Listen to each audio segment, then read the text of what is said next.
Have you ever had a business idea but didn't know where to start? Maybe you felt like the market is already too crowded and you wonder, how could I possibly stand out? Today's guest, my friend Karen Trenk, did exactly that.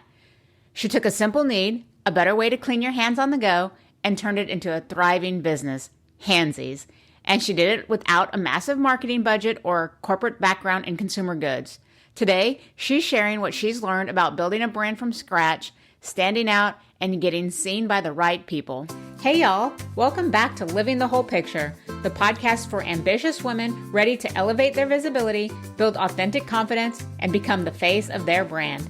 I'm your host, Jayma Pantel, a luxury portrait photographer, author, educator, influencer, and dream chaser, here to help you master your brand presence and show up authentically with confidence. Each week, we'll dive into topics to help you shine in business and in life so you can stop hesitating and start showing up like the leader you were meant to be. If you've ever struggled with confidence on camera or hesitated to put yourself out there, this podcast is for you. Let's get started on living the whole picture together. Welcome, Karen. Thank you for agreeing to be here. Oh, hi. Thank you for having me. No problem. Can you start by just telling us a little bit about yourself and then kind of what got you into why you decided to create this product? So my name is Karen Trenk, and I am the founder and owner of Handzies. Also a mom, two kids who are a lot older now than when I started this business. Um, so I started the business back. I actually had to go back and do the math because you and I have known each other a long time.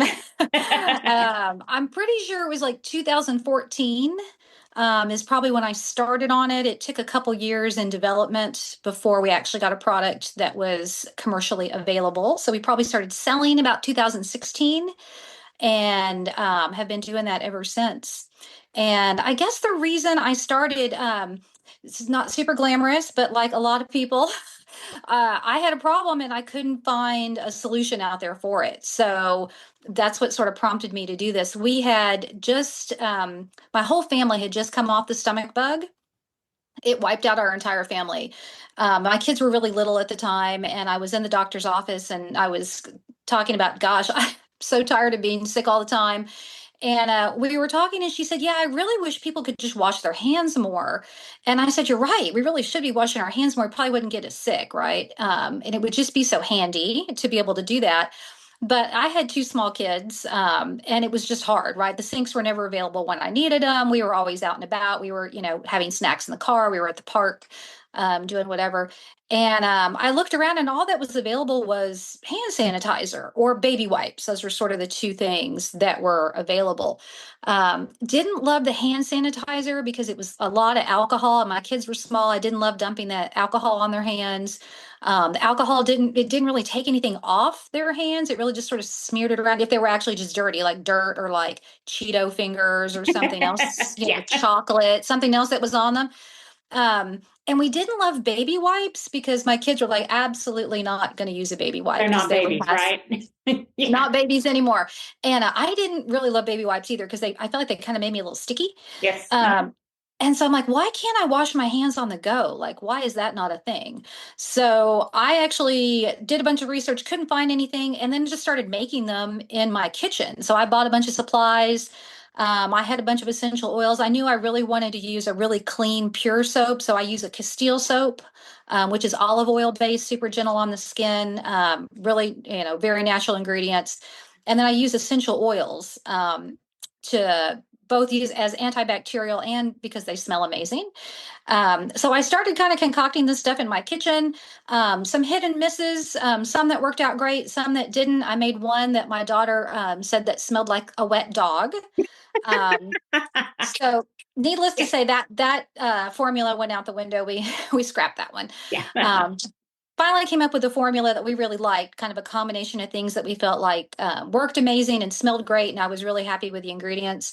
And then we started the long road of trying to figure out how we could make this commercially available, which was a bit of a longer journey, which is why it took, a year and a half, 2 years before we did that. But we finally found a manufacturer out in California, and they manufacture for us and ship here. And then we package things up and kind of get them available through Amazon and some of the other channels. So that's kind of the short and not so short version, I guess, of kind of how we got here. No, I love that. And that was kind of what I was wondering. Like, are there other now natural like cleaning products on the market, or do you still kind of like have that like because again, I have used this product. I love this product. I swear by this product. They sit in my car, they sit in my home, they go with me Yeah. on vacation. Karen and I are both runners, CrossFit, all the things. And so they go with me on my race course, like everywhere with me on the race. They came in handy. So are there any other products out there that like that now, or are you still like the cornerstone of it here? So there are definitely a lot of other options out there that are non-alcohol based and use a combination of different things. So far, and could be out there, and I just haven't found it. As far as I know, Hansies is the only one that's still using a soap and water approach. You can definitely find wipes that are like face wipes or just sort of multi-purpose type wipes that don't have alcohol and stuff in them now, because I think people are kind of gravitating towards more natural, kind of environmentally safe, less hormone disruptors, that sort of thing. But as far as I can tell, we're the only ones that are still using a bit of Castile soap and essential oils in our formulation. So I think our formulation is still a bit unique, but That there's certainly a lot more options out there, because I just think That's what I that's, was getting at. yeah. I still feel like it's a unique formula. I haven't found there's nothing I've come across that I like more than it. Why did you feel like this was so important? Obviously, because you were a mom and your kids and stuff like that, but did you recognize that this was a need in the market, basically? Is kind of what I'm guessing. Absolutely. So, hand washing's the number one thing the CDC and everybody else says, is good to kind of keep you clean.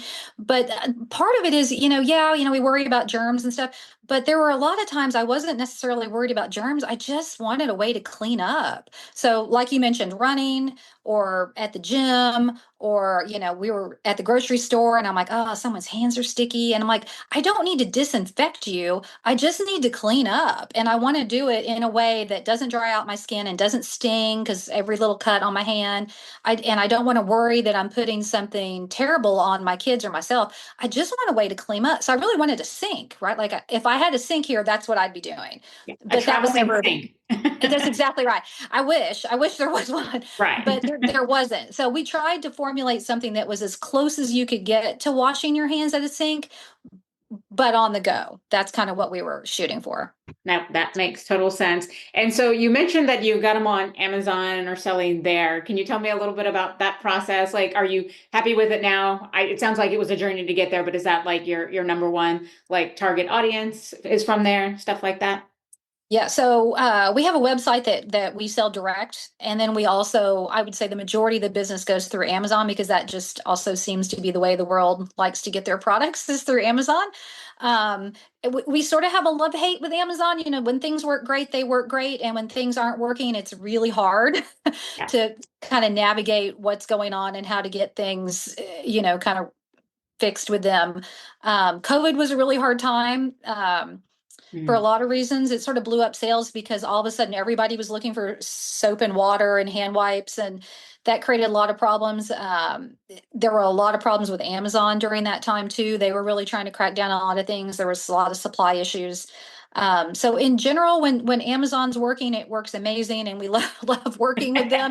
When there's problems, it's like a bad relationship, right? When there's problems, then there's problems you have to work through, and you just sort of have to gut it out. But we've been doing it since 2016, and it's changed a lot since we started with them. Yeah. Um, so every year there's some new things you've kind of got to get used to with them. I'd say in general most of them are positive. Some of them are like, oh, that's going to be kind of hard, but you just work through it. So Well, that's what I was going to ask. What like strategies have you found to be most successful in standing out in this market? Clearly, Amazon, we all know, is huge, right? So they offer yeah. everything in the world. Like you think of it, they can Yeah. do it. So, what ways have you found to stand out in that market, and how have you like presented yourself that way? I think the fact that we're unique has helped a bit. I think people like finding something that they think is different, and something that's not from big business. We had a lot of people that came to us, especially during the COVID time, and they had a kind of a distrust with big business. And they were pretty happy that we were a small business. We were sort of keeping it clean and simple, no pun intended. Um, and they were really looking for that, and we were glad that we could be that. The other thing is, we don't do a lot of direct marketing through Amazon. We have a lot of influencers that we work with, so everybody kind of likes to find things on Instagram, or through other kind of media channels. So I have a PR person that I work with. I've been working with her for years, also female owned business. She's amazing.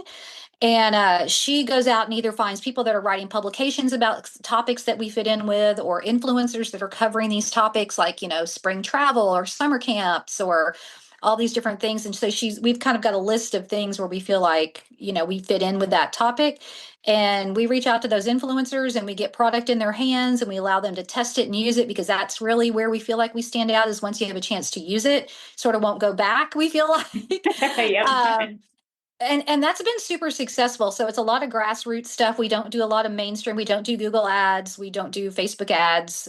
We really sort of trying, because I really feel like people need to use it, and feel like they've discovered it, and then they're happy to share it with all their friends and through all their social media channels. And it's worked really well.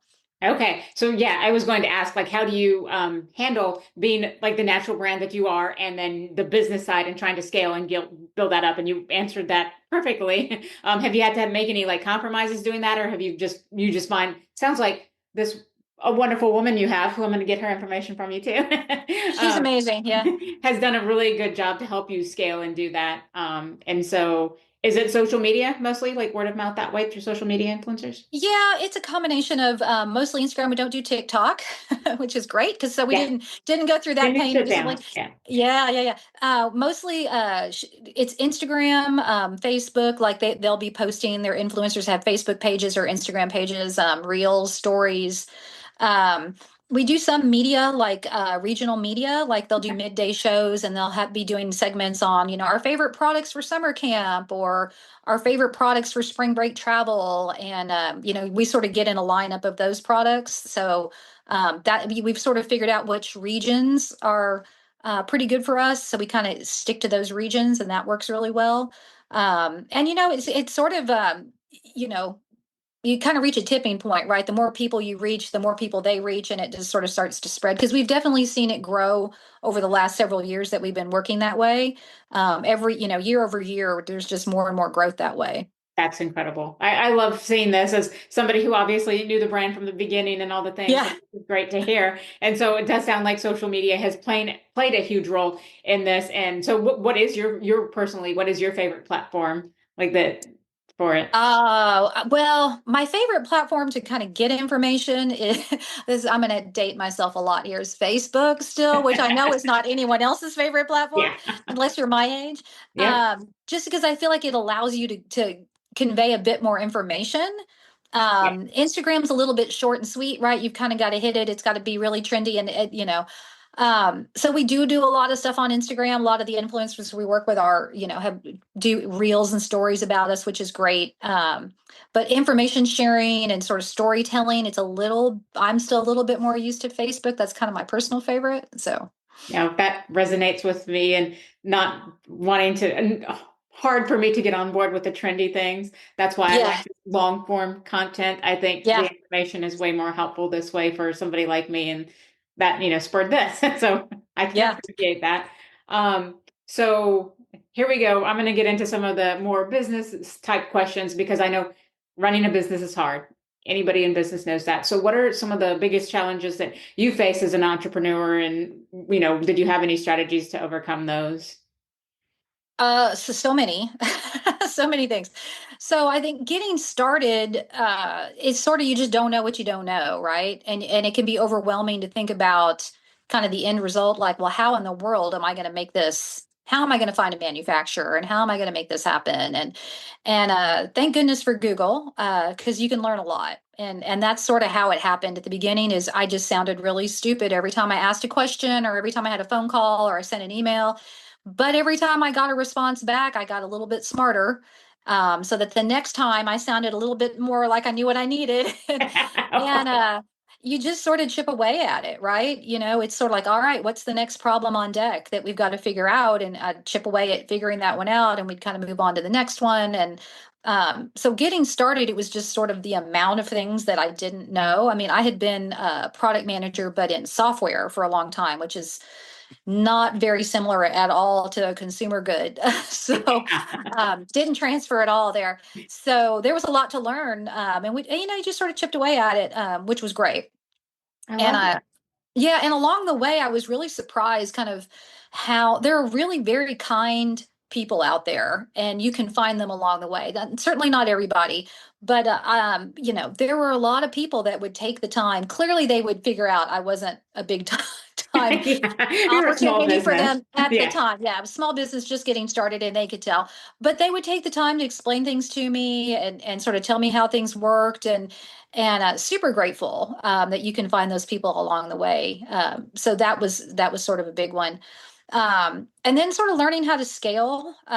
You know, when you're a one gal show, as you're familiar with, also, you kind of have to know all of it, right? You have to know the social media side and the marketing, and then how to do the books, and then how the manufacturing and the distribution is going to work, and then what about taxes, and then how do you get your LLC, and then you know, there's a million and one things, right? So yeah, it was fun because if you're a little bit ADHD, like I think my brain kind of is that way, kind of gives the opportunity to hop around and do a bunch of different things. You're like, oh, I don't feel like doing taxes today. How about let's do some marketing, right? Like there's yeah. always something, right? Love that. You know, I kind of wonder if all of us in business are a little bit ADHD for that very reason. Like, I can't handle Yeah. this today. I'm going to do this. That resonates. Yeah, sometimes it's a hindrance, but sometimes it's a real superpower because you're like, wow, okay, I'm just going to hop around and do six different things now. So you know, it's blessing and a curse. Yeah, yeah. So you know, but we learned a lot along the way, and I met a lot of amazing people. I met you, which was amazing, and then I found a bunch along the way. I found a bunch of friends that had skills I didn't know they had. So Monica is a Yeah. mutual friend of ours. She was hugely helpful in helping me kind of in the early stages, and I had some other friends that I'm like, I had no idea that you had that skill. All right, let's do it. Yeah. Um, and it was really fun to kind of get connected with them in a different way. So that was kind of a new kind of fun thing too. I love that. So that was gonna kind of leading into my next question. What's been the most rewarding part in all of this? Other than you have a business that's amazing, right? What's been the most rewarding moment for you in all of this? Uh, Definitely working with a lot of different people has been amazing. I think kind of looking back on it, because I feel like we have enough years now, I feel like I can kind of look back a bit. Um, it's been pretty rewarding for my kids to see this. So they've had a chance to sort of see this happen. Both the good stuff and sometimes the not great stuff. There's been times I've been stuck on something and frustrated and you know trying to figure it out, and you know they've seen me have to struggle and kind of work through it, and then they've seen sometimes we're like, oh hey, look what we did.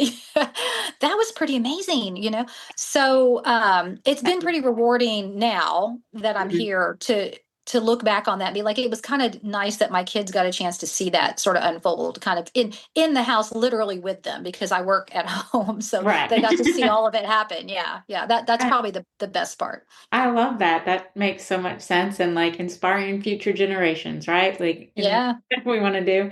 So have there been any, and it sounds like I already know the answer to this. You've met all these incredible people along the way and stuff like that.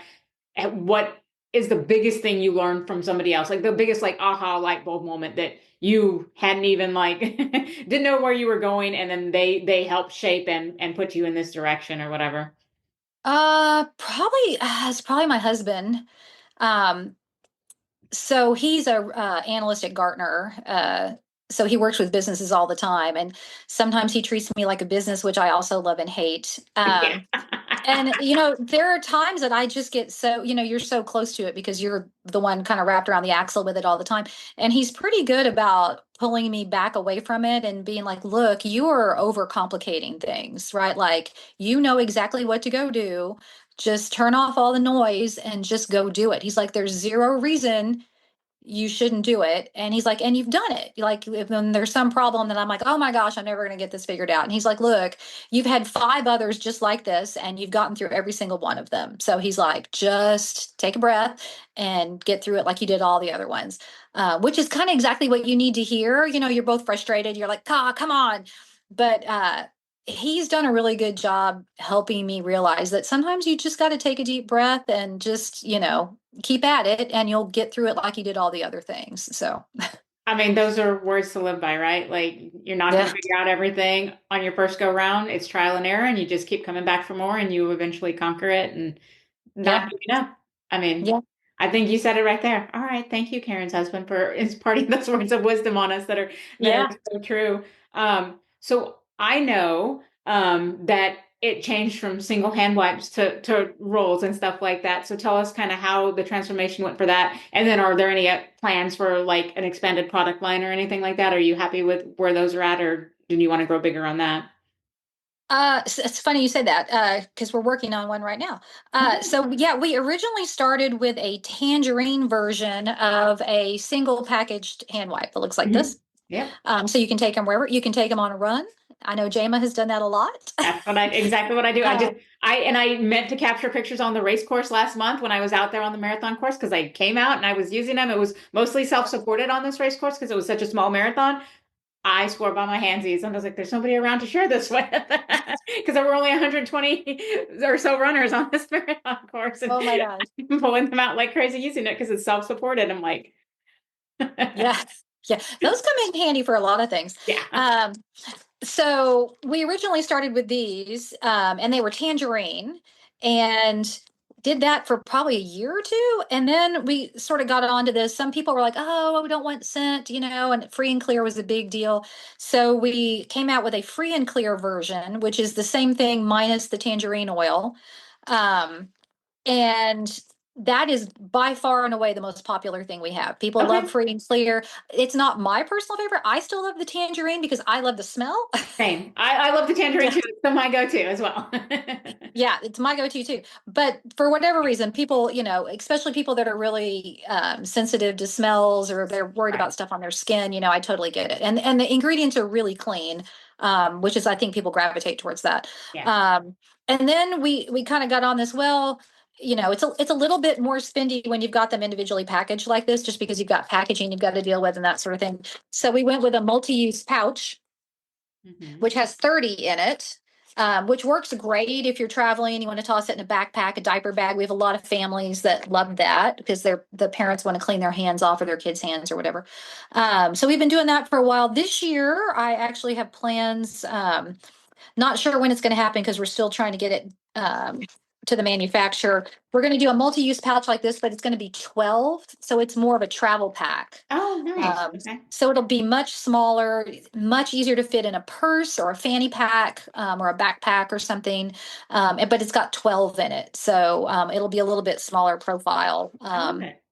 Yeah, so that's the next thing. We don't have any plans to do a new scent because free and clear seems to be what everybody wants. My family's been begging me for years to do another scent. And I'm like, unless you guys plan to buy a lot of them, then yeah, we're going to have to just stick with free and clear If because it that's ain't what broke, people, don't fix it. that in Yeah. the spirit of my husband being like, all right, don't overcomplicate it. Just sell what people want. we're Yeah. gonna we're gonna stick with that, and we're gonna just try and make a smaller pack that's a little bit easier for people that just want something they can tuck in a purse or a briefcase or something else. No, I like that as a now lover of the fanny pack. Here we are, right? They were cool, they were not cool, and they're back to being cool again. And I carry mine all the time. I like that idea for carrying those in the fanny pack. I know. Well, I'll have to talk to you about some photography because when we get the new one, we're going to have to get some good photography with it. So break out your fanny pack. We're going to There have to we go. get some I've pictures. got some fanny packs. We can do that. So I wanted to ask, what inspires you to keep going when things get tough? Oh, that's a hard question. Yeah. Probably very similar to running a race. Like you didn't come this far just to come this far. So, Yep. and part Yeah. of it is just I'm a little bit stubborn. So I'm like, well, this is not going to stop me, right? Like, I love it. yeah. So there's some of that. Also, it's probably not as inspiring, but now I've got kids in college, and so financially, it's great to keep going because those tuition bills are Yeah. not Through cheap. the roof. So Yeah. yeah, yeah, I love that. And the more I think about it, it's like my circle is like surrounded by runners, and that equates so wonderfully into the business world, right? We have tenacity, we have grit, we keep going no matter what. Like that's what we do. And I Yeah. actually have a podcast coming up on that because it keep that mantra keeps coming up over and over again. So let me ask you this. What piece of advice would you give any inspiring aspiring entrepreneurs, people looking to get into business? What would that be? So, uh, probably very similar to a running metaphor.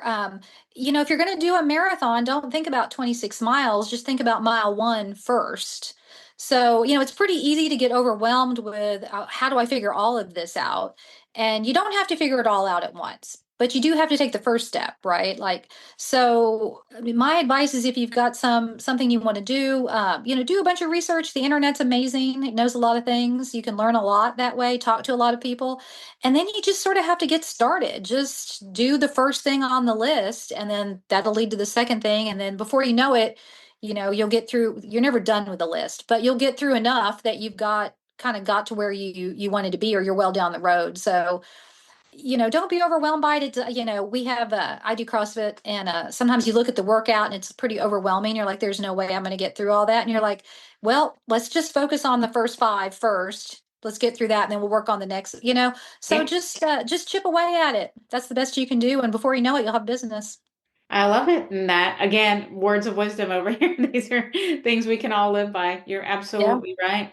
And again, thank you for coming on here. I think it's quite amazing how you went from just Googling something because it didn't exist to having this product out there. Like, that's pretty huge. And I know we covered it pretty quickly, but take a moment and like and reflect on that. Like, when in your mind, again, this was a question that or something that hit me when my little cousin, who's now, they're now in their 20s and stuff like that, asked me, like, how does it feel to have made it? And in my mind, I'm like, I've never made it, I'm still working, right? So Yeah.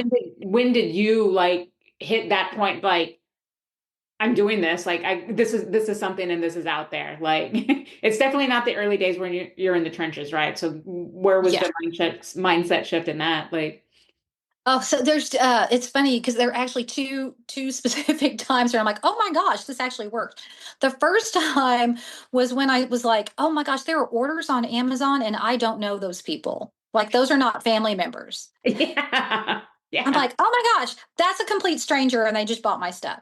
And then the second time, that was pretty early on, right? Like Yeah. the second time, I was at a children's museum, like in Johnson City or something outside of town, and I had my kids with me, and we were just doing the children's museum, and this I pulled out some Hansies because we were going to clean up because we were going to eat something, and she's like, "Oh, aren't those great? I use those. I love them." And I was like, oh my gosh, I do not know this person. We are not even in Austin right now. We're outside of Austin. And she knew my product. And I was like, this is it. I have officially made it. Right. And that was probably 3 years ago, Okay. 3, 4 years ago. That is amazing. Yeah, and then I just had a friend of mine who was traveling. She was at an airport, and she took a picture. Somebody pulled a handsy out of their bag and was cleaning up the airport, and she snuck a picture and sent it to me. And she was like, "Karen, look, there's handsies in the wild." And I'm like, "Oh my gosh, look at that! I don't know that person. They're using my stuff." So every time I see somebody with my stuff that's not like a personal friend of mine or a family member, I'm like, "Oh my gosh, look at that! They're using my stuff." It So hits you. That is so cool. That is so cool. And I hadn't thought about that, but I know, again, I've known your product and known you for a very long time. I would do the same thing if I saw it in the wild. I'm like, oh my gosh, that's it. That's it. you're like, I "I know know that. them. I know that I know that. person." I know them. Yeah. And I do think I saw one, like, of course, nobody wants to litter, but I think I saw one on the ground one time, like at a local race or whatever, like the packaging, runners, when they throw their drink cups down and stuff like that, there's always Mhm. trash around. And I saw one out there and I was like, hey, I know that. But I was like in the middle of Yeah. a race that I didn't stop. But I was like, oh, I know them. I know them. Yeah, yeah, yeah. So I think that's big for us too, like the fans that have been a fan for a while. Okay. Yeah. Is there anything else that you want to share or that you think that would help inspire anybody in any of this business or online or just putting it out there? Like, Just do it. I mean, there's so many resources out there, and there's so many people that are willing to help. And I'm always willing to help. If there's any information on anything I've done that helps somebody, I'm always happy to give them my time. And, if there's anything I can explain to somebody that might help them, I'm happy to do it. Right. So just try it. Like there's no downside to just trying, right? You don't know what you can do until you give it a shot. I love that. I love that. And so is this like, this is your future, this is your goal, this is your retirement plan. Like this is what you are fully invested in. This is your jam, right? Well, yes, this is it. I think Yeah. we're too far down the road now. So yeah, we're gonna ride this one out for sure. I love it. I love it. So, um, well, I want to thank you again for coming on. This has been great to talk to you. I think it's inspiring what you've done, built something from the ground up, research all the way up. And again, we went over this pretty fast, but I want to pause and emphasize how incredible that is to start something from the research stage, ground up, building it in your kitchen, doing all the work, finding the manufacturers, all the way to getting it out there. I mean, on Amazon. Like that, congratulations to you. That's huge. I've watched the baby steps over the years and stuff like that and knew all this was happening. But as you said this and I'm sitting back, I'm like, this is huge. Like, this is really incredible that she was able to do that from her home. You hear that a lot. Like, I don't have the time. I don't have the space and stuff like that. Your home is a space and you can make it happen if you want to make it happen. You can, and if you have a fantastic photographer, it helps too. So Always helps. I love that. So tell people where they can find you, and what's the, best way to reach out to you and your products and that kind of stuff. Where can everybody find you? So we have a website that's handsies.com. It's HANDZIES.com. You can also find us on Amazon. So you can just search Handsies on Amazon. You can find me there. If you want to contact me, if you have any questions or is there anything I can answer for you, I'm just Karen at handsies.com. Or you could probably find me through JAMA if you want to go that way as well. But Yeah. always happy to answer questions or help out in any way I can. But that's how you can find me. I appreciate it. And I'll put those in the show notes as well. So people can just use the link to click on there to find you and find your products and reach out to you. And again, I really thank you for being on here. And I really appreciate your time for talking to us today. I can't wait to share you with everybody else that I don't know and haven't talked about in a while. And I look forward to the fanny pack photo shoot in the future. That sounds good. Thank you so much for having me. Thank you. If you take one thing from this episode, let it be this. Your brand won't stand out if you're too afraid to put yourself out there. You don't need $1 million budget or decades of experience to start. You just need to believe in your product, your message, or your skills enough to start sharing them with the world. Thank you so much for tuning in to Living the Whole Picture. If this episode resonated with you, I'd love for you to subscribe, leave me a review, and share it with another high-achieving woman who needs to hear this message. Or better yet, share it and tag me on social media. Visit my website, jamapantel.com, for more resources, updates, and ways we can work together. Be sure to subscribe while you're on the website so you never miss anything.